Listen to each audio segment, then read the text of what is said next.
Bienvenue,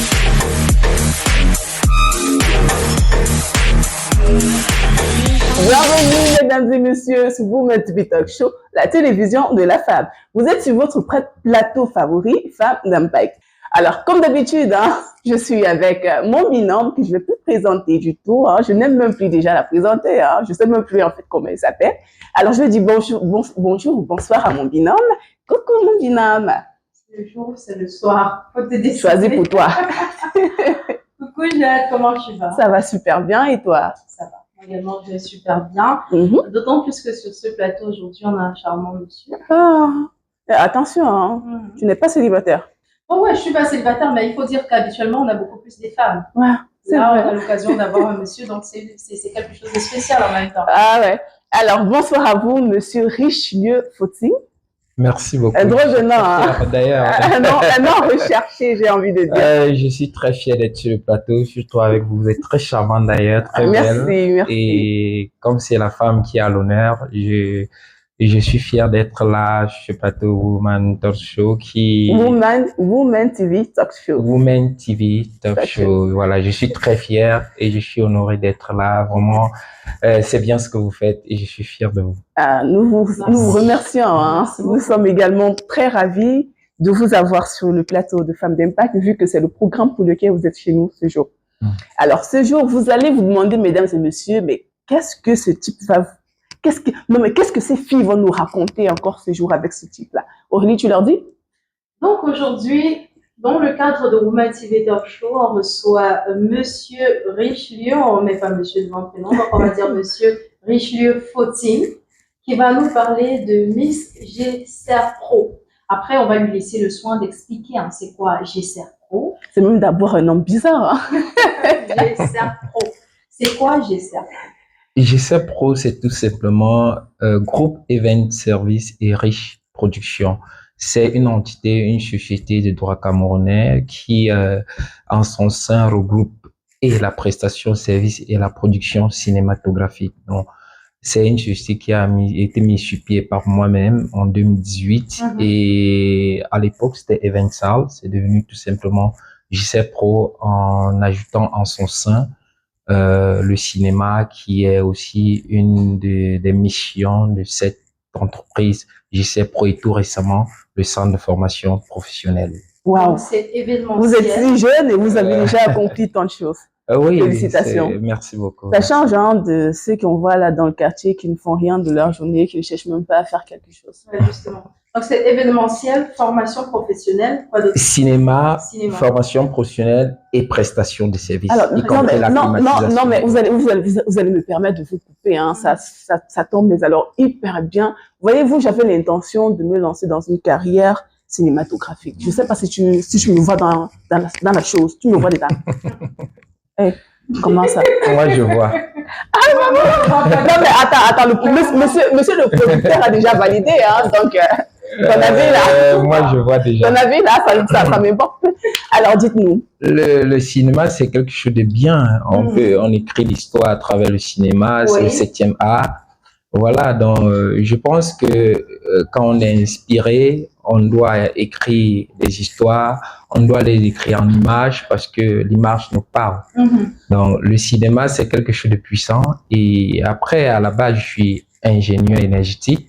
J'ai un diplôme d'ingénieur qui, les gens posent souvent la question à savoir, qu'est-ce que ça y voit avec le cinéma? Comment on quitte de technicien à cinéaste? Ça, c'est un mot qui revient, ça, c'est une phrase qui revient. Technicien, cinéaste, comment on fait tout ça.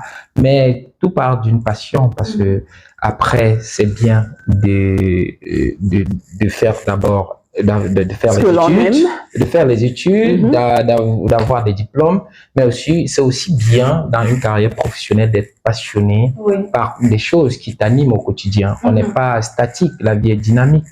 Donc, sur cette base-là, quand en 2021, je me lance dans le cinéma, je dis, j'ai une page de l'histoire écrite. En dehors de ce que j'ai fait jusqu'à présent, je peux faire autre chose. Je ne me sous-estime pas. En ce moment-là, je dis, je pense que j'ai quelque chose à donner. Parce que ce que les grands frères font déjà aujourd'hui, c'est vraiment à féliciter. Il faut de la relève. Et après, quand je dis, je commence par des productions, des contenus avec un ami, il filme de temps en temps, il nous renvoie. C'est de l'amusement à la base.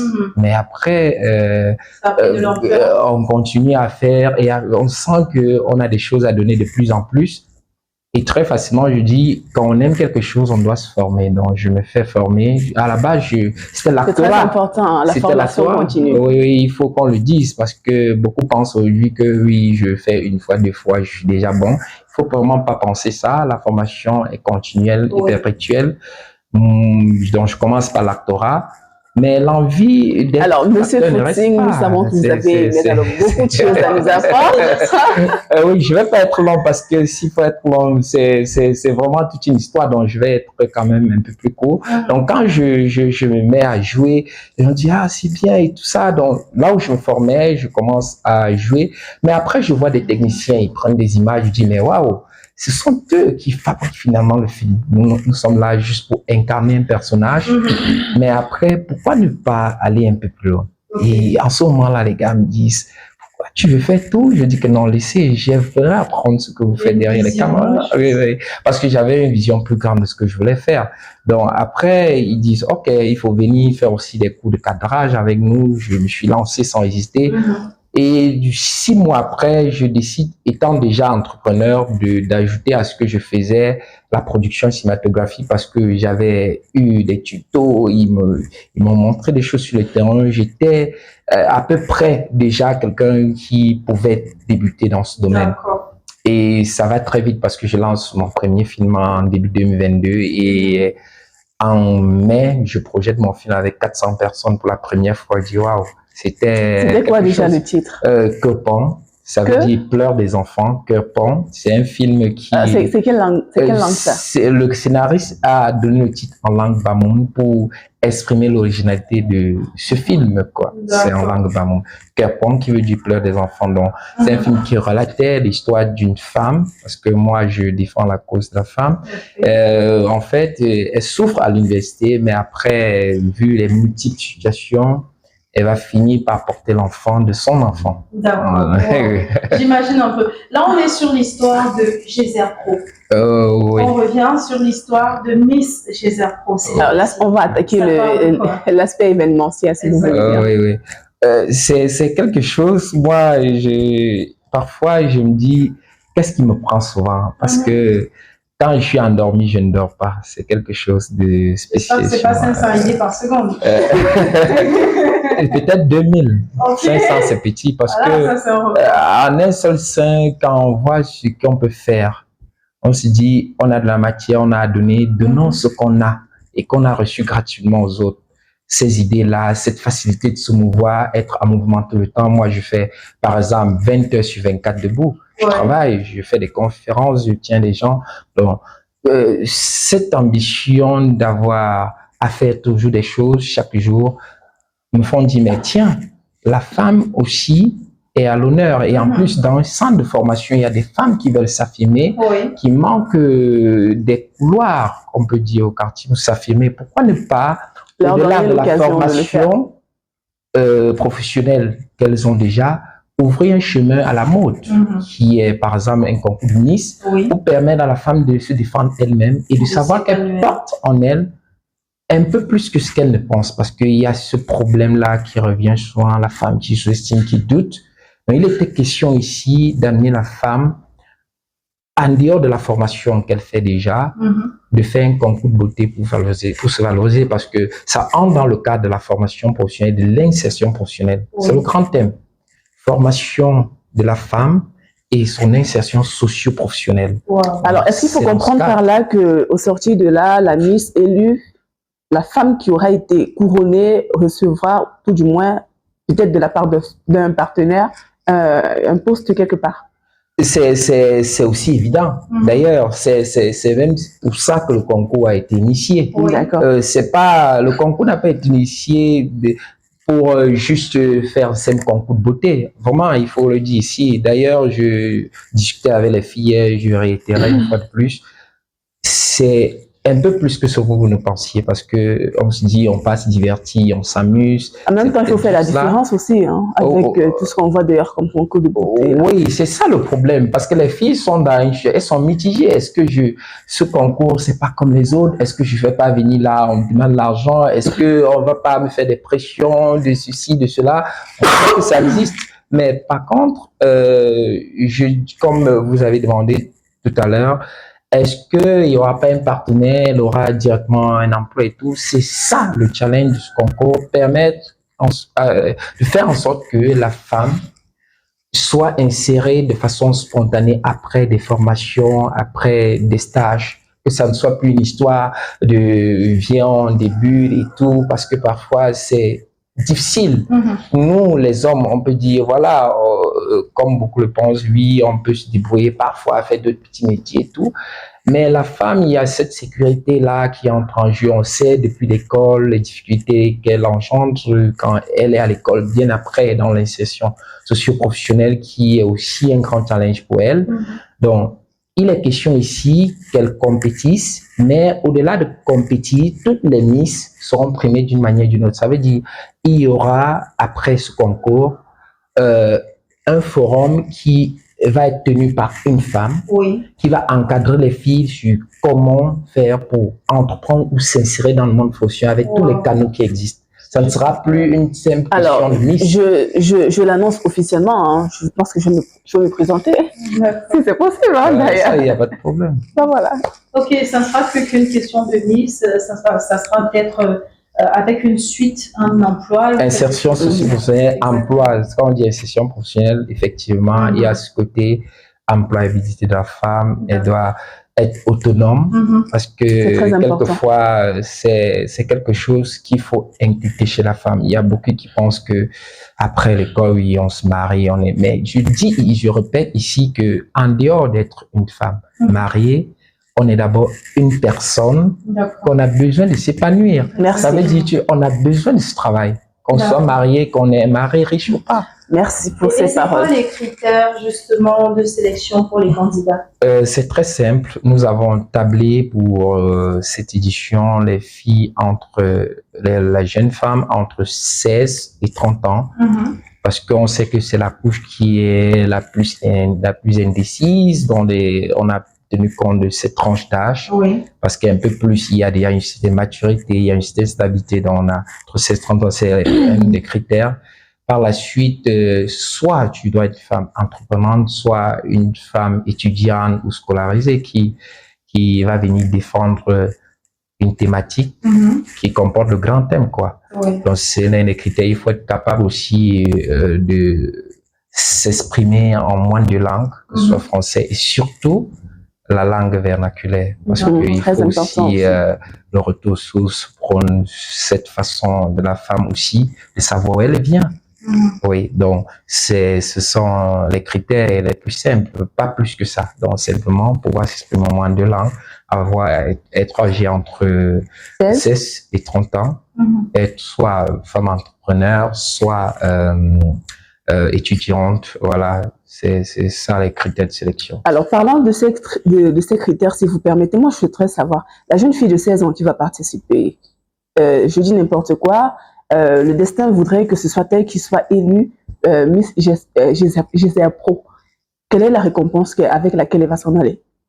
Oui, que ce soit cette plus jeune ou quelqu'un de plus mature, je pense que dans ce concours on est impartial, donc c'est la même récompense, que ce soit à la cagnotte, que ce soit l'insertion. Alors là, je fais allusion plus à l'insertion professionnelle. Hein. Oui, c'est très pertinent. N'oublions pas une chose, l'insertion professionnelle de la femme commence dès la base. Ce n'est pas une histoire après mon master, ma licence. Ce problème revient tout simplement pour la simple raison que, en dehors du fait qu'on attend des autorités, même dans la famille, nous devons déjà ouvrir un chemin pour nos jeunes femmes. Ne pas les faire croire qu'après les diplômes et tout, peut-être tu vas trouver un bon mari, comme on aime souvent dire. Il va te faire beaucoup d'enfants, tu vas rester à la maison, il va te mettre au petit soin. Elle sera suivie. Voilà. J'ai une question, c'est celle de savoir, tout à l'heure vous avez dit les critères de sélection, il faut être soit étudiant, soit être oui, scolarisé, quelque chose comme ça. Quelque chose comme ça. Et plus haut, vous nous avez parlé de l'insertion socio-professionnelle comme étant, entre guillemets, un des trophées que remporte la Miss. Je ne comprends pas, sachant qu'elle est déjà dans son entrepreneuriat, pourquoi est-ce qu'elle aurait besoin d'insertion socio-professionnelle? Voilà, c'est quelque chose de pertinent. La femme est entrepreneur. C'est pas dit qu'il y a des femmes qui osent. D'ailleurs, elles sont nombreuses qui donnent cette possibilité à d'autres femmes de rêver. Voilà. Donc, si elle est entrepreneur, le soutien que les partenaires vont apporter à cette femme qui est déjà entrepreneur, par exemple, vient ici donner un coup de pouce. Ou encore une valeur ajoutée à ce qu'elle fait déjà. Donc, qu'on soit entrepreneur, on a encore des choses et chaque jour on a à apprendre. Que ce soit moi qui entreprends depuis 9 ans, ça ne diminue en rien la personne qui vient, qui a des choses à donner et ça ne prouve en rien que je suis le suprême. Donc, moi, je pense que cette femme qui est entrepreneur, qui vient s'inscrire à ce concours et qui a besoin aussi de s'affirmer, ne va pas juste rentrer avec l'insertion professionnelle parce qu'elle a aussi besoin, au-delà de ça, un carnet d'adresses. C'est quelque chose qui fait partie de ce concours. Les filles doivent se familiariser avec des entreprises, donc, avoir la possibilité de s'insérer. Ok, si je comprends bien, pour ce qui est de la dame qui est déjà entrepreneur, qui n'a pas besoin d'insertion socio-professionnelle, ce qu'elle a comme trophée, entre guillemets, c'est le carnet d'adresses. Oui, pas juste le carnet d'adresse, parce que comme j'ai dit, tout le monde sera suivi. Ça veut dire, si elle gagne, elle est ambassadrice sur 1 an. Oui. Et sur 1 an, elle est suivie minutieusement par les organisateurs et par les partenaires, parce qu'elle a aussi besoin de notre soutien. Elle a besoin de ce soutien. Donc, ça ne va pas rester du genre, tu gagnes juste un carnet d'adresse, non. Mais si elle fait, par exemple, de la coiffure, elle a des difficultés qu'elle vit au quotidien.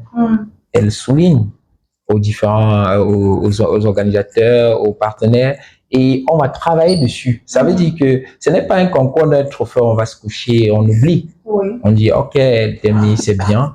Mais au-delà de ça, sur 1 an, on travaille ensemble. Ça veut dire qu'il y aura cette relation entre elle, les organisateurs et les partenaires pour mieux en mieux faire évoluer son activité, par exemple. D'accord. Alors, parlons d'organisation. Comment est-ce que vous préparez la grande finale? Parce que là, moi, je vois directement la grande finale. Oui, c'est pertinent. Depuis le début de l'événement, nous avons un forum où nous insérons les Miss. Quand elles sollicitent, bien fait partie. En un deuxième temps, chaque Miss, chaque soir, nous avons un plateau dédié à ça, passe pour défendre des valeurs et dire pourquoi elle participe à ce concours. C'est une étape. Ça se fait via un groupe WhatsApp? Oui, je veux dire quoi, l'émission est en présentiel, mais elles intègrent un groupe WhatsApp parce que les informations sont données au quotidien. Et par la suite, cette émission permet déjà de préparer le oratoire, préparer leur présentation, déjà voir en chacun ce qu'elle a à donner et aussi ce qu'elle a à défendre. Parce que c'est aussi ça. C'est très important. La femme, parce que on ne vient pas à un concours juste pour montrer qu'on est belle et tout, mais il y a aussi de la matière. Et c'est cette matière-là qu'on veut plus valoriser chez la femme. Donc, l'organisation est là, l'équipe, team qui travaille sur le projet. Et nous sommes en train d'organiser avec les partenaires qui ont participer. Nous discutions chaque jour sur comment on va faire en sorte que l'événement soit au top avec les filles. Et chaque jour, un peu plus, ça se dessine. Et nous sommes fiers parce que les partenaires sont très intéressés parce qu'ici, on parle de la femme et on sait ce que la femme endure depuis un bon bout, les féminicides et tout. Et nous voulons relever le défi qu'au-delà d'un concours, on remet un trophée. On dit, ah, mais après on filme, qui est vraiment quelque chose de fond, quelque chose de profond, qui va permettre à la femme après aussi de dire, j'ai eu raison de participer à ce concours. D'accord. À côté, j'aimerais bien savoir comment est-ce que vous vous organisez au niveau de la logistique, au niveau de la mise en place. Vous avez parlé de partenaires tout à l'heure. Lesquels sont-ils? Est-ce qu'ils vous ont fourni du financement? Est-ce que si c'est pas eux, d'où vient le financement? Des questions comme ça. C'est pertinent. Vous savez, quand vous portez un projet, quand vous décidez de mettre le projet sur pied, vous avez beaucoup à prouver. Vous ne vouliez pas dire que quand vous mettez un projet sur pied, les gens vont croire ce projet que vous-même. Ça veut dire quand vous mettez un projet sur pied, dans un premier temps, vous savez ce que vous voulez atteindre comme objectif. Ceci dit, nous sommes la première source de financement. Les partenaires, tant bien que mal, essayent au fur et à mesure de nous approcher. Nous essayons aussi de les approcher. Mais il faut le dire ici, c'est que la première source de financement, c'est nous, parce que nous décidions de mettre ce concours sur pied pour valoriser la femme qui est déjà en formation et qui veut s'insérer, au-delà d'avoir élargi avec la femme entreprenante. Donc, ça reste une initiative où nous disons, mettons le minimum à la disposition de la femme. Et c'est pour cette raison que je dis la première source de financement. Maintenant, le financement qui viendra, je pense, ça viendra. D'ailleurs, je croise les doigts. Parce que quand vous échangez avec les partenaires prennent en compte ce que vous dites, ils étudient le projet et viennent avec leur contribution. C'est vraiment quelque chose de symbolique. Vraiment, je veux le dire ici parce que il n'y a pas une spécificité de ce que le partenaire apporte. Mais nous voulons juste que le partenaire vienne soutenir la femme. Donc, on a des partenaires qui sont là, mais c'est pas encore un soutien financier parce que la première étape, je pense, c'est le 21 décembre avec la réunion avec les filles. Et je pense que c'est en ce moment-là que beaucoup de partenaires comprendront mieux ce que nous faisons au quotidien avec toutes ces vidéos dont les filles font le plateau et tout. Donc, nous avons décidé nous-mêmes d'être sûrs de pouvoir mettre des filles à l'aise à un certain niveau. Donc, les partenaires viendront juste amener un plus, apporter un plus d'ailleurs, autant pour moi, et pouvoir donner leur touche personnelle à ce concours qui est déjà pensé et qu'il faut juste qu'il s'intègre. D'accord. Alors, jusqu'ici, quels sont les défis auxquels vous vous êtes trouvés confrontés? Le défi le plus ultime, d'ailleurs, c'est un défi qui touche tous les secteurs, c'est toujours cette question qui revient. Je pense qu'en même temps, pour la dame tout à l'heure, elle parlait de la même chose. Il y a ce défi, c'est souvent le financement. C'est vrai que c'est quelque chose qui est difficile, c'est un grand défi parce que quand tu décides de mettre un concours comme celui-ci sur pied, tu dois rassurer les gens. On sait qu'il y a beaucoup de concours. Parfois, il y a des concours par cadabra qui viennent terminer l'image des autres qui veulent faire mieux. Donc, il y a ce challenge de pouvoir rassurer les gens. Et au-delà de rassurer les gens, pouvoir donner cette confiance. Parce qu'il y a eu des choses qui sont passées avant, qui ont un peu émaillé cette vision des concours dans notre pays. Parce que je me rappelle, hier, je discutais à la jeune qui est venue pour l'émission, elle me disait, j'ai beaucoup hésité parce qu'on m'a dit que ces histoires de concours, souvent, il y a des micmacs. Mais mon cœur m'a dit, viens, et je suis venu. Je dis, voilà, c'est une bonne décision. Donc, au-delà du problème de financement, il y a ce problème de doute. Et nous voulons rassurer la femme parce que au quotidien, c'est un challenge. Moi, dans mon bureau, je me retrouve en train de discuter finalement avec ces jeunes. C'est pas mon travail, mais après, il faut qu'elles soient rassurées. Au-delà de discuter avec l'équipe, elles viennent souvent jusqu'à m'interpeller dans le sens où elles aimeraient être rassurées. Est-ce que vraiment je suis au bon endroit? Parfois, ce n'est pas en présentiel. Elles arrivent à déceler que c'est mon numéro là-bas, que ce soit dans les groupes ou d'une autre façon. D'ailleurs, j'ai beaucoup de vidéos sur et des films, donc quand elles arrivent à déceler que c'est moi, elles viennent me dire, voilà, on nous a dit ça, mais nous voulons être rassurés. Si vous avez lancé ça, est-ce que c'est... Donc, il y a ce problème d'assurance parce que les gens doutent beaucoup.